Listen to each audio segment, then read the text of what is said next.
It seems like such a slog to get from not in my body and kind of grumpy to like surrendered ecstasy. But if I'm like put myself in surrendered ecstasy with this person I love, I'm like, yes, I do want that immediately right now. I don't know how we're going to get there, but yes.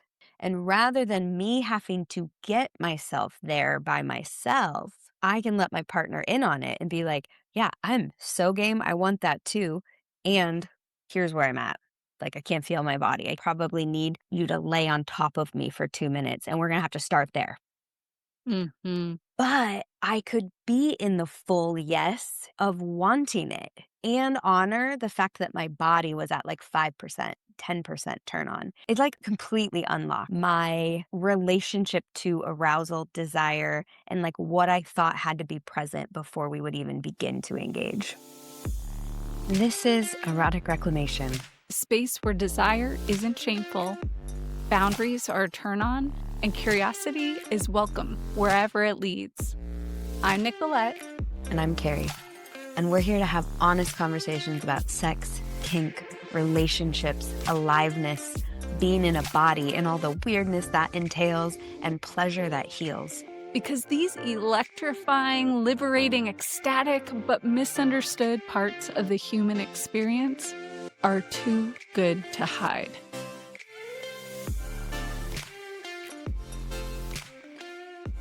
So today, we're talking about being in a body.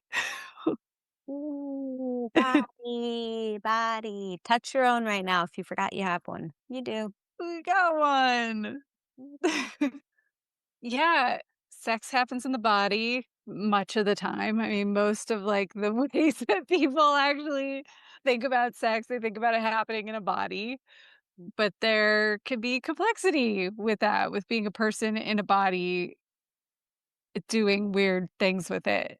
Mhm. And so the question that we're exploring today is, what do you do when your mind and your body are seemingly at odds with each other?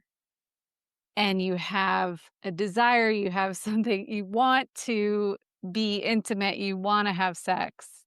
What do you do?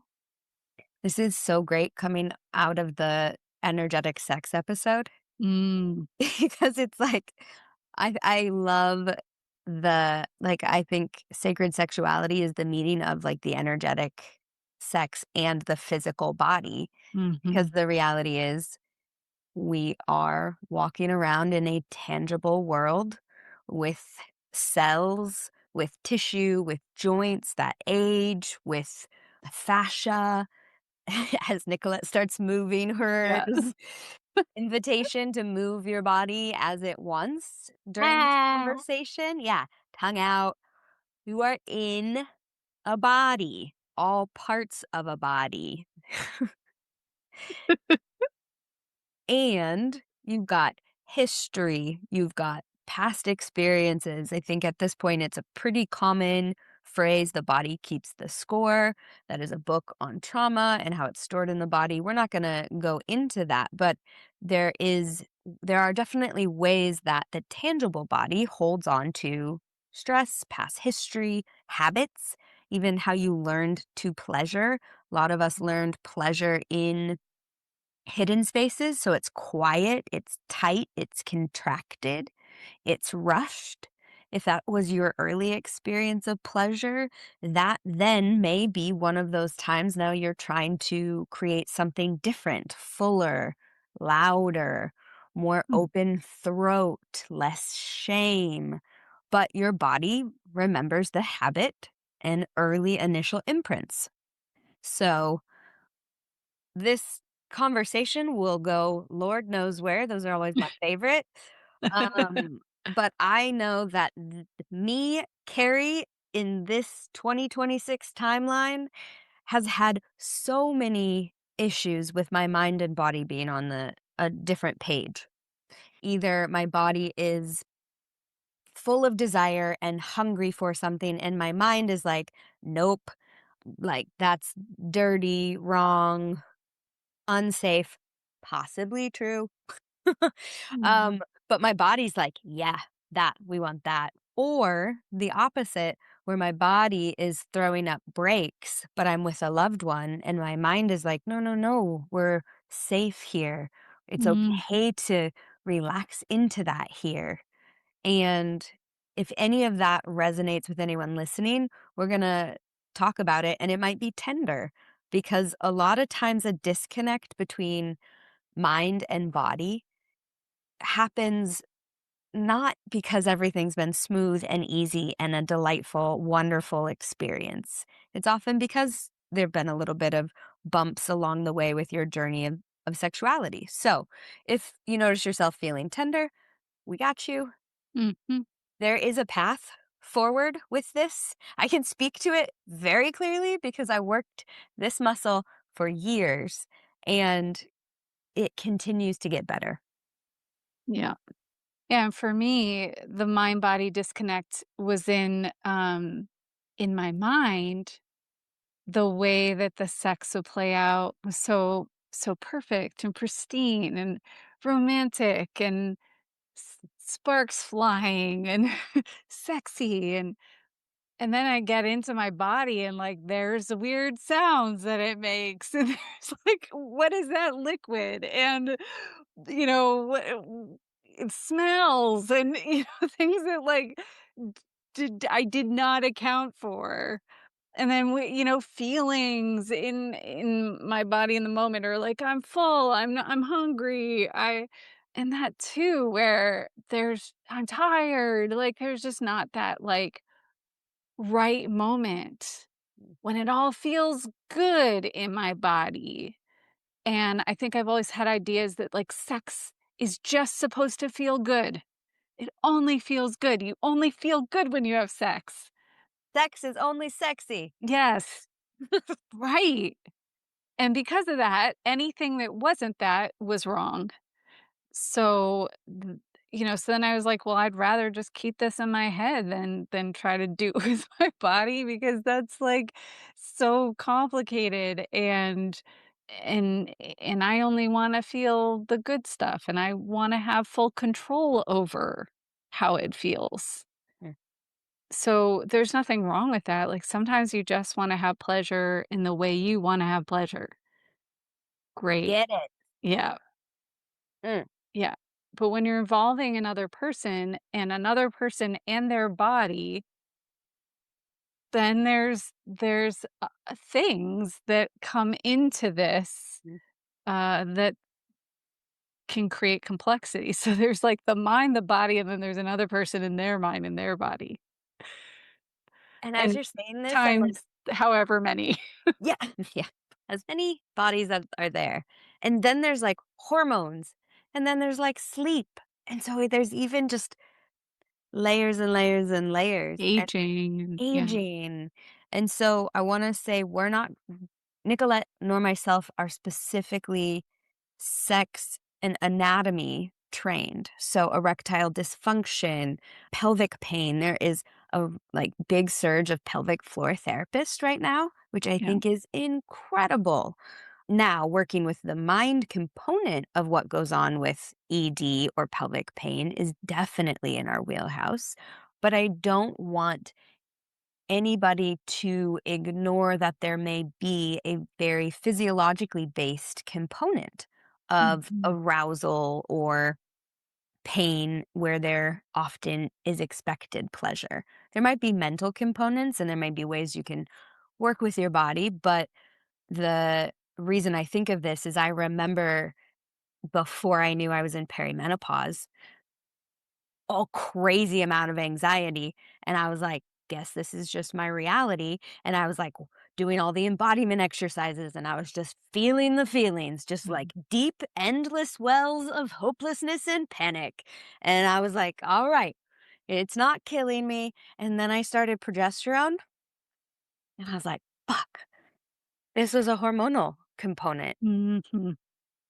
And I'm not pro against hormone therapy and hormone replacement therapy. I'm literally saying that's not what we're talking about here, but it's worth mentioning there may be a physiological component that you want to explore if you're noticing quirks with your body that don't seem to be responding in the way you want. Yeah. It's cool, like, 2 different perspectives even on, like, being in a body. I'm, like, drawn to what you were talking about with even just the dropping the ideal of what sex Mhm. sounds like, smells like, looks like, feels like, and getting into, like, a more truthful, organic, intuitive, like, body driven. Because even in the realms of the embodiment world, you think about pleasure, and this is something can still get find myself being like, "Oh, wow." It's just so deeply ingrained that pleasure is, like, completely smooth, Mhm. the voice and the hair, tongue. I have all the best.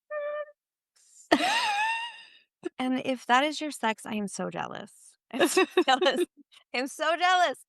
That is not the experience I often find. There's a little more heat and like weird sounds, like you were saying. And Yeah.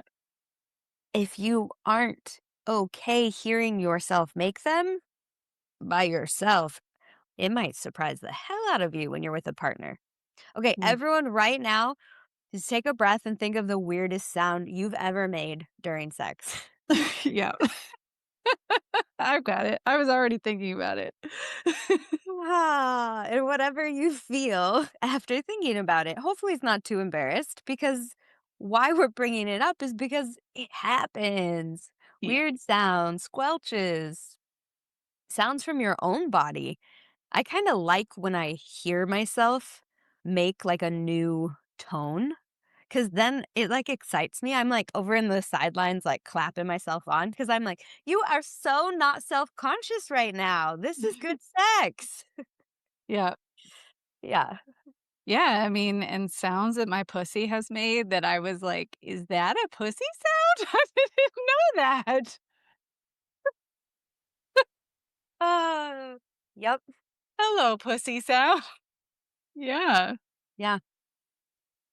It's been such a gift to be with a partner that sound, sight, smell, just a yes. It's like Yeah. more. Any and all of it, just like, more. Yeah. And that might not be your personal preference or your partner's preference. So I don't want to shame or make wrong. Everyone has their own preferences, especially around things like smell and just how they want to present their body. So Mm. it's totally cool if you need to ask your partner to brush their teeth before you have sex. This is not a shaming of like even hygiene preference, but it as the receiver of someone who doesn't give a fick about it, it is hot because then I'm just like, "Oh, all of my body is desirable." Like, in any state, in any form, when I've got a full face of makeup and when I'm straight from the gym, bodies. Yeah. Yeah, I struggle with it because I struggle with those things for myself. So even the idea of somebody seeing my body Mm, can be a lot. Even my husband, who has seen my body so much, it can bring up a lot for me.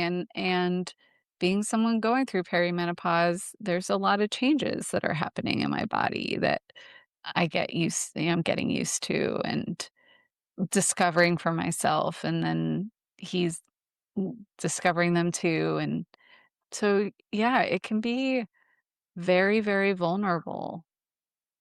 I think that for me, I love that we talk about the North Star because my North Star has moved to sex really being about becoming connected through presence. And with that being the North Star, whatever is in that moment is what's gonna bring us connected in the sex. And it's all about getting more present with each other. So those sounds and that discomfort and that weird thing that I'm noticing with my body and how it feels against his body or not, when my North Star was about having some kind of epic, sexy experience and I was putting a lot of pressure on my sex. Yeah, yeah.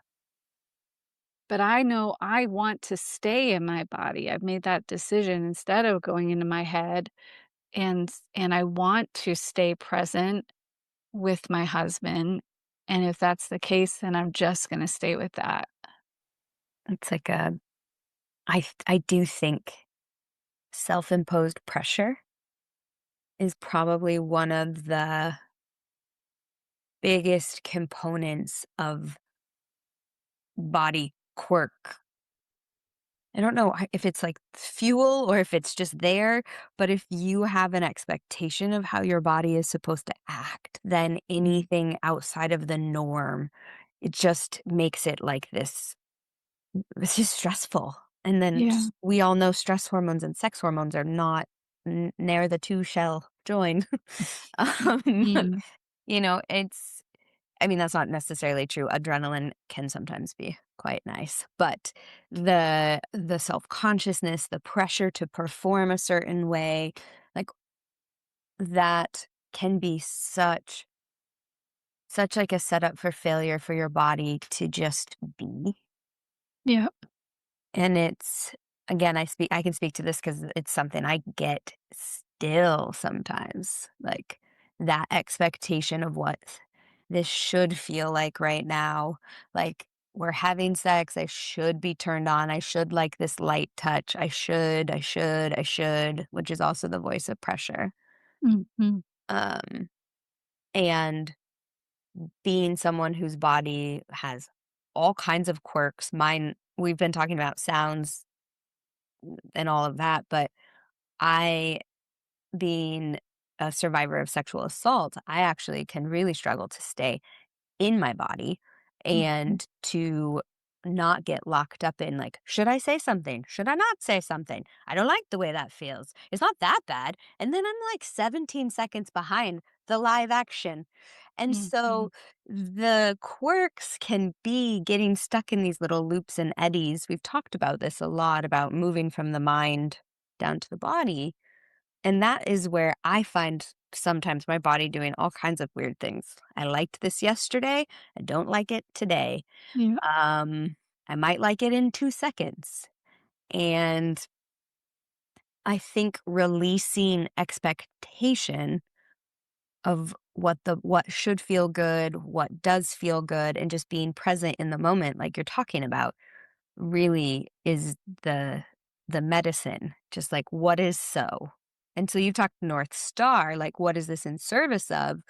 And in your example, it's like being present, and that's the weather report of just like, what is so? Can we just tell the truth about, Mhm. oh, this was super hot, and then we spun me onto my stomach, and then I froze up a little bit.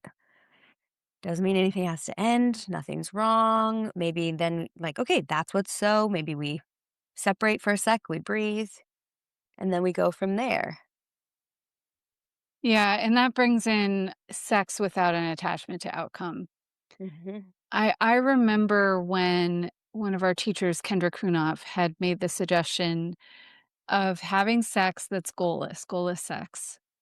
So there's no goal, you're not aiming for a climax, or both people have to have an orgasm, and that means that we've had sex. That's like a very, very, very common, probably you're hearing that and you're going, "Wait, I mean, we do that. I do that because I did." I mean, it's a very, very, very common thought pattern around sex. We go until we both orgasm, and that's sex, and anything else is not sex. But, my mind was blown at this idea that I could have goalless sex, Mhm. and when I did that, it was like, "Well, now what? Now what is sex?"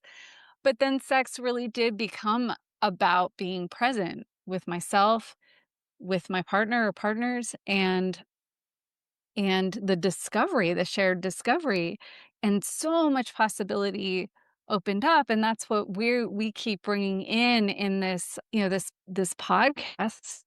We're bringing in all these different possibilities and ways that your sex can go and how you can get creative, but even the possibility of creativity in itself comes when you let go of the typical goal of this has to go to a climax of some kind or any attachment to any outcome Mhm. and have it be more of a process based intention. Like, our intention is to be present with each other this whole time. Our intention is to to stay with what is so. Our intention is to continually discover and be curious about what may come. Our intention is to play. I like the framework my therapist, I have a couples therapist, highly recommend. He talks about with sex, there's pleasure, there's completion, and then satisfaction. Those are not quite his words, but essentially pleasure. It was just like how good we just follow what feels good. Mhm. Completion, orgasm. So maybe you follow what feels good to completion. And then satisfaction is like competence. Mm. And that is often like you gifting your partner maybe something that doesn't necessarily bring you pleasure, it doesn't necessarily bring you orgasm, but you feel satisfied because you are competently giving pleasure or completion Mm. partner. And I thought that was a really cool distinction because then it's like, "Oh, does this fall in these categories?" Like, cool. Like, it doesn't always have to be pleasurable for my body, or they don't always have to be in pleasure while they're giving to me if they're feeling a sense of satisfaction. And we're saying, like, you can have sex without orgasm. It doesn't mean you can't orgasm. And often, I'm gonna say this direct and loud and with hand gestures. If you have a partner who struggles with completion and orgasm, if you go first and present a container where that is off the table, and now you are just exploring pleasure together, I imagine it will blow their mind. Well, and I'll just say for me, because I am someone who struggles with orgasm because of my history of sexual trauma. And, and there have been various times where I've had more access to orgasm than not, but like that's been a common or a reason why orgasm has been challenging for me. But yeah, having a partner that wasn't like fixed on me having an orgasm gave me so much more access to pleasure and, like, it just holding orgasm and not just driving in that direction, that already gave me access to pleasure, and then they could start to focus on what did bring me pleasure, and I also find that on the other side, like, when I'm not putting pressure on myself to give them an orgasm. Mm, mhm, I mean, that can just be, because what'll happen, this is what has happened for me, is I have bypassed in the past, like, bypassed my inner boundaries or my, like, "Okay, I'm complete with the sex," or, "I'm starting to not feel connected to my partner anymore," like, I've bypassed those because I was so focused on giving them an orgasm and doing it right. mm, And it ultimately brought me further away from connection. So showing up to your partner from satisfaction, from this competence, then gives you, eh, pathways to connection mhm. rather than that's gonna put you, because that's what it would do, put me in my head Yeah. because 'cause I'm trying to accomplish the goal, Yep. but I would not actually be in connection with my partner And and then you're not in like, my "I'm body. complete." And it's like, well, no wonder you're complete because the creativity, the flow, the connection. And it's like, oh, instead of rushing this to finish, is there a way that is is there a way to reconnect, even if it's for a moment, even if it's I was about to be like, can we get explicit? Which is insane. This is a sex podcast. So that was cute that just popped up. You're, like, going down because I'm thinking about women giving head Mhm. to a penis. We'll be even more explicit. Um, you know, I love it, and I know some people can find it to be a little more tricky, and so there may be this, like, "Please be quick, please finish fast," and then you're all the way up here, and then you start to feel like, "Oh, this doesn't feel right. I'm doing this, but I don't I feel disconnected or degraded," or but you've lost that connection with your partner, slowing Mhm. down, feeling yourself, and then even just, like, sliding a hand up their chest and putting a hand over their heart can immediately be like, "Oh, right. I'm here with the person I love.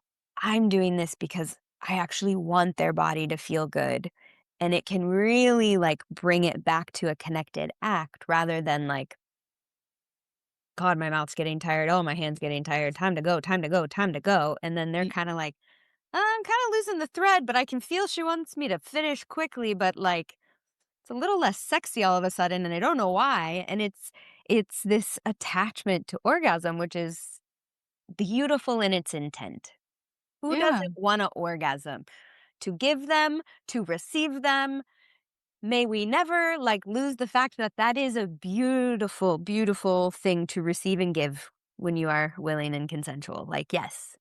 And that's what I've loved about my partner is I've also struggled with orgasm, but mine is very like, in my head, kinda like you get the yips, like, Mm. "Oh god, not this, not this, not this," and then, we all see a baseball player strike out, like, epically.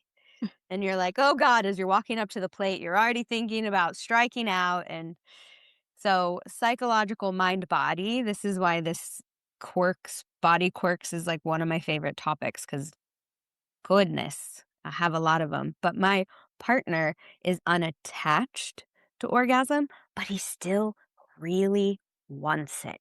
Mm. Mm. Like, that is the winning combination. Mhm. Like, he wants to receive it, he wants to give it, but he's not attached. Because not being attached can sometimes lose the sexy thread a little bit, and it can stay in the realm of cuddly, puddly, Mhm. sweet, which there's nothing wrong with, but his fiery appetite and desire for that experience, even when I'm like doing spinning around after taking a swing and I'm all discombobulated and he's just like, "Hell yeah, I know where we're going, and it's okay if we don't get there, but, like, yeah, let's do it." And I, like, need that. Like, I don't just need his being unattached, I need his deep desire for it as well. Yeah, it desires the fuel to the Yeah. fire. It's yeah, it's what and that's what's so fun is you come in with all these desires and there's passion, there's spark, there's inspiration, there's excitement. But I mean, what a gift to be able to have desire without attachment to outcome. Mhm. 'Cause then you've got all the fire and all the fuel and all the exploration and all the drive and the goal. Maybe you get a little like fiery, I don't know, competitive or like, like the like I want to win, you like so, like builds, it's exciting. But then you don't get it. It's like, okay, we still had a great time. Yeah, yeah. And then it becomes, like, playful, so you can play with it because thinking like, "Okay, now I can't want orgasm," can just Yeah. add on as, like, another thing to get in your head about. But now, like, when it does happen well, it happens so much more frequently now that I've stopped pressuring myself because honestly, mine really is, like, pretty self-imposed thought loops, body, mind habits. And so now we can play with and joke and celebrate and, like, check marks and, like, cheer and be on the same team, and Mm. it's it's playful, it's present, it's accepting of body quirks and restarts and redos and not like that and pillow adjustment. Yeah. All of the things that happen during sex that you don't see in the media, Yeah. right? And then if you get stuck on making it mean something's wrong about you might just spiral out. And accepting the truth of like, "Oh, my right knee is really hurting. I can't do this position right now." Switch it up. Try something completely new. Yeah. Yeah. I think it was a really good example. Blowjobs are a really good example. And anything, because there's a lot of body sensation that comes with that for the person Mhm. who is giving any kind of oral anything. There's body sensation, and it's not always pleasant. Sometimes it is, but not always. I mean, much of the time it is. But there, yeah, your jaw can hurt, the tongue can get tired, the lips can get, stuck in a position. Eh, the breathing, God forbid you have like a half a degree of a cold. You are never breathing again. Yeah, yeah, yeah, those are all like, if you actually account for them and welcome them into it, then you can navigate it in real time. I'm so stoked. We're already gonna do a blowjob entire episode. Fun. Yeah. So if you're like, tell us more, there will be a blowjob episode coming in the future. Oh, that's fun. Yeah. Yeah. Yeah. So bodies, quirks. I think there's one thing I'm gonna add here. Might be a slight pivot from where we've been, but I remember getting in a safe relationship, how my relationship to to desire shifted because I leaned avoidant in the past, and so it was really easy to be like super hot and heavy for someone who I who wasn't available. So I would never have to actually get in the field of intimacy, and I was very used to that, like wanting what I couldn't have. Mm, Uh, so then when I had what I wanted, I had to learn what to do with that as well. And something that freed up a lot of space in me, and I was talking with a girlfriend the other day, and I shared this with her, and she was like, "Oh," was recognizing that in my mind, I might be a full yes. Like, I want to have sex with my partner. I want to come. I want to have sex. I want it to be hot and like 45 minutes, hour and a half. I want us to like eat pizza after. Like, I want all of that. And a lot of times, the starting place that I'm at is I've been at the hospital. I'm really stressed. I can't feel my body. I've peed twice, probably drank like a half a glass of water. And so it feels really far away from the reality. And so, what mhm, I've done in the past is make sure that my mind and body were in full agreement, which meant like 0% interested. And just like, my body's not there at all, so I don't mhm. want that. Like, Yeah. I don't want that. And it was so cool when I started being like, "Oh, no, wait, I do want that. I'm just not there yet, but I absolutely want that." And rather than me having to get myself there by myself, I can let my partner in on it and be like, "Yeah, I'm so game. I want that too. And here's where I'm at. Like, I can't feel my body. I probably need like you to lay on top of me for 2 minutes and we're going to have to start there." Mhm. But I could be in the full yes of wanting it and honor the fact that my body was at like 5%, 10% turn on. And I, for a while, was really matching my degree of yes to my degree of body turn on. So, like, oh, my body's at 2%, then I'm like, I kind of want it, I don't really want it. And this isn't bypassing. Again, this is just honesty in a different way that unlocked something for me when I was like, oh, yeah, if I'm not thinking about having to get myself there, how I'm going to do it, it seems like such a slog to get from not in my body and kind of grumpy to like surrendered ecstasy. But if I'm like, put myself in surrendered ecstasy with this person I love, I'm like, yes, I do want that immediately right now. I don't know how we're going to get there, but yes. And then it became like it like completely unlocked my relationship to arousal, desire, and like what I thought had to be present before we would even begin to engage. Wow, that was epic. I love that you I love that. I love all of that. Like, going from 0, tons of desire, but not 0% or 2% in the body, and then imagining that and I have to get to the place where we both have orgasms, and it happens in this way, and we end up kissing in a certain we hit all these certain points that have to be hit because that's what, quote, unquote, "sex" is. That's what it would look like for me in the past, and then I just wouldn't do it because it was like, "Well, I don't think I won't even get to point A and B before getting to Z, the orgasms." And that was overwhelming and really daunting. Mhm. And even though I'd have desire, it'd be like, "Well, I know I gotta wait until my body gets to that place." So I mean, this is so great, like, you get you come in with a desire, you get your partner or partners on board with the desire and with, like, the word that comes to mind is emergent, like, it becomes emergent and you're both kinda getting there together, but you get clear on where point A is, and that's all you have to know. Yeah. Yeah. Because then you're like, cool, I'm at point A.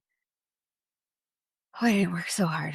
Ooh, point B is just like right over there. Yes. Slide into point B. And then you're like, and as long as the agreement is like, oh, all of this is like very welcome. Then all of a sudden, point D, E, F, you might just like, woof, skip through and yeah, it's such a different way to think about like, what do I think sex is? What am I telling myself sex is? What am I telling myself is involved to Mhm. get to sex? And I find that to be a very interesting examination if you are not having the relationship with arousal and desire that you want. Yeah, and I was just thinking, like, I've also said, "I wanna have an orgasm today." Like, I want to have an orgasm. So Mhm. then it's like, cool, because then partners can be like, "Well, I'm not really up for sex, but, like, I'm all for you having an orgasm," and, like, then all these possibilities open up. So it's too, like, being real about what the actual desire is. I think Yes. people will say, "I want to have sex." Yeah. Yeah, but what are you actually saying? It's our favorite. Let let's deconstruct that phrase. Because that means thousands of things. The more you listen to us, the more you see why we mean that. Yeah.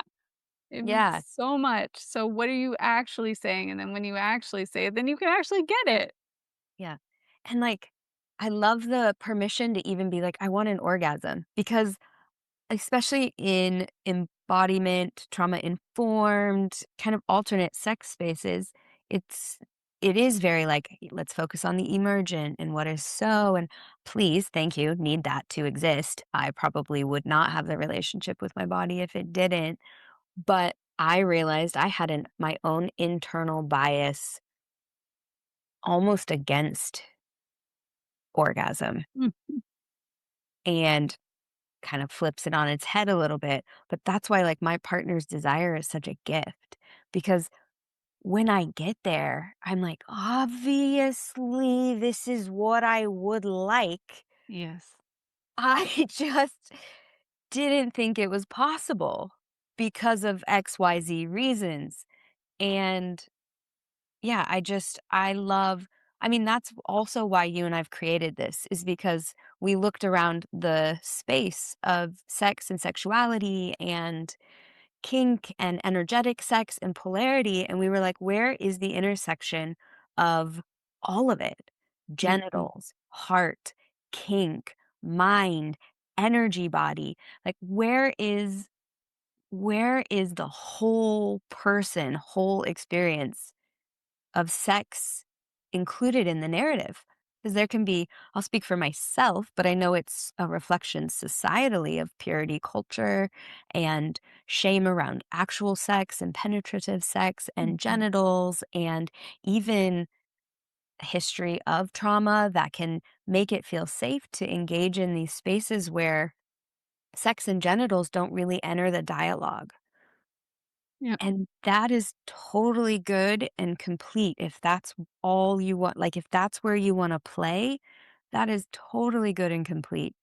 And for me, I see a world and a reality where I could have stopped there and missed all of this other part of myself that I am currently reclaiming and rediscovering, and, like, yes to me wanting orgasm. And that's not something that, like, fuck, man, that's been my, like, life's biggest villain. Yeah. Like, there it is, out in the open, broken body quirks, assault, like, it's the like, my body's ability to be in pleasure and surrender has been this thing I've been chasing and seeking and studying, and I love that we have created a space where the dialogue is full, is robust, and that includes the vulva, the vagina, the cock, the asshole, the breasts, the full body, and yeah, Yeah, yes. Like, and where sex there's not a specific definite like, sex doesn't have to be sacred, it you doesn't. know? We we may, like, we may have our biases, but we own our biases. Yeah, But there's a lot of, like, sex has to be this in a lot of spaces, and what we're really trying to create is a space where there we own our biases. Everyone who comes in is capable of owning their own biases, and we set up context for that and can come from those biases consciously and then work within whatever areas of block or growth that they're wanting, and it's all on the table, and where we can work with whatever is coming up at whatever its point it's coming up, and to however extent you wanna explore, whatever you wanna engage, however you define sex, like, it is there. We're just giving a space where you can work with it and get the support in the place where you, in particular, are blocked.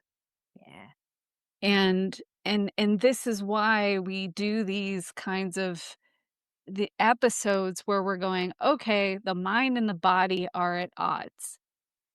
'Cause this is, like, a lot of what happens is there's a this and a this are at odds. Now what?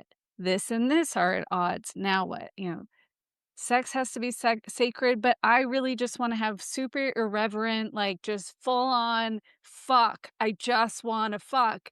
Is that clicking okay? in the bathroom.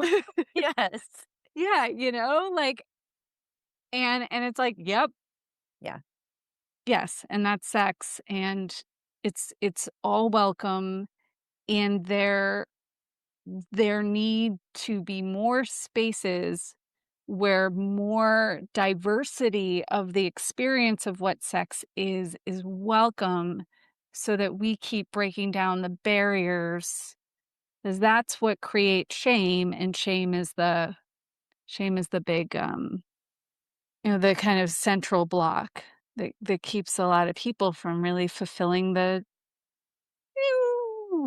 mhm, whatever mhm. that is. Pew! Well, and even, I mean, I had this, like, cool thought too. You can go and learn all these different techniques, but if you're not looking at, like, the root of what's going on, you're gonna learn new techniques, but you might be approaching it the same way, kinda like the mindset or the shame block, or and so, again, speaking from experience, like a lot of people in personal development realms, raise my hand, Me too, me too. um, Yeah. did all this shit to fix myself. Mhm. And now I have great capacity. I've learned lots of tools. My life has gotten significantly better, but I'm realizing, oh goodness, I've been working on this narrative that I'm broken. Mhm. And so extrapolate that out to sex, and there can be like something's wrong, there's a problem, and you can go learn all kinds of techniques. And sometimes it is just that fast and that quick. But sometimes there's something a little deeper going on. And that's, I think, where we specialize in like slowing it down and looking at what's really going on. Yeah. Yeah, so a way to work with this is to be with your body. We always bring this back. Be with your body like we started. Take a breath. Feel your body. Feel like touch your Mhm. body. And at the same time, notice what's happening in your mind. Notice what's happening with your desire. Notice that too. And and just practice being with both even if they're at odds. Giving them space to coexist. Mhm. And that can be very, very uncomfortable. So, y recognizing that that can be uncomfortable, and w we use the word titrate a lot, like, you don't have to go all in, just feel uncomfortable because my mind wants this and my body is this, but just touch it, notice it. Notice. Yeah. Yeah.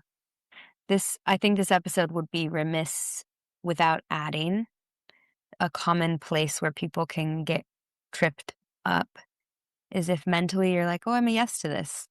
I'm a yes. Totally. I've Mhm, agreed to this. I want to do it. I'm a yes. I don't have any moral qualms, but you blow past your body's signals where yeah, your body's asking for a slowdown, where your body's kind of tightening or bracing. And again, I'm like, I can't believe I didn't mention this. I worked this for years. mhm, And that's probably why I didn't mention it, because now I mentioned what happens after you work that. I was filtering and being like, "Oh, I have to be exactly in tune with my body," because my habit was mentally, I'm a yes to this, so, like, why is my body acting weird? So if you are finding yourself in a situation where you're like, "I'm a yes to this, but why does this feel kinda weird?" You might be missing some signals in your own body that are like, "We need to slow down. We need to pause. Wait, hold on. Mentally, I'm not opposed to this, but maybe just today it doesn't feel right." So, as you start to notice, if that's one spot you notice, just like slow it down for a second. yeah, Yeah. You can reach out to us too if you're like, whoa, I see this now. What the hell? You can reach out to us. yeah. Yeah, and another thing you can play with is asking your body to show you what yes is. Mhm, Like not what your mind thinks yes is, but actually what how your body experiences yes. mhm, And you can do that by asking questions you already know the answer is yes to. mm, So for example, is my name and then whatever your name is. mm, And mhm, then see how your body responds. Same thing with no, is my name Carrie? My body just went, "Whoop." My stomach clenched, my thighs, like, kinda closed a little bit. Not that bad to be Carrie. But that's my body's, "No, nope, you're not Carrie." Mhm, mhm, Um, there was a tightness in my breath. So you can just, like, you can do that and find out, like, "Oh, how does my body do yes? How does my body do no?" My yes actually often looks like nothing. Like, yeah, there's just, like, a kind of an opening and, like, a softening. mhm, It looks like just what normal is for me. So I notice no more than I can notice yes in my body. But then there are times where it's like my body is, wet or like, vibrate vibratey. mhm. lots of vibrations, or I tend to sweat a lot, my armpits when my body is, like, starting to get real yes. Oh, huh. So, there's that too where my mind will be like, "I'm not sure about this, I don't know," but then my body's like I'm, like, wet, and I'm sweating, and I'm, like, getting heated up, and I'm vibrating, and I'm like, "Okay, well, I guess my body's a yes, so Mhm. let's trust that."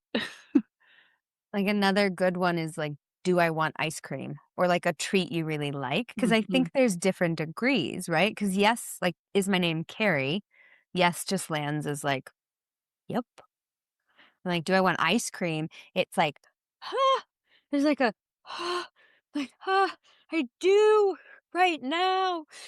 And so My it's mouth starts watering. yeah, there's like, "Oh gosh," like a lean or a squeeze or like a want or the hands.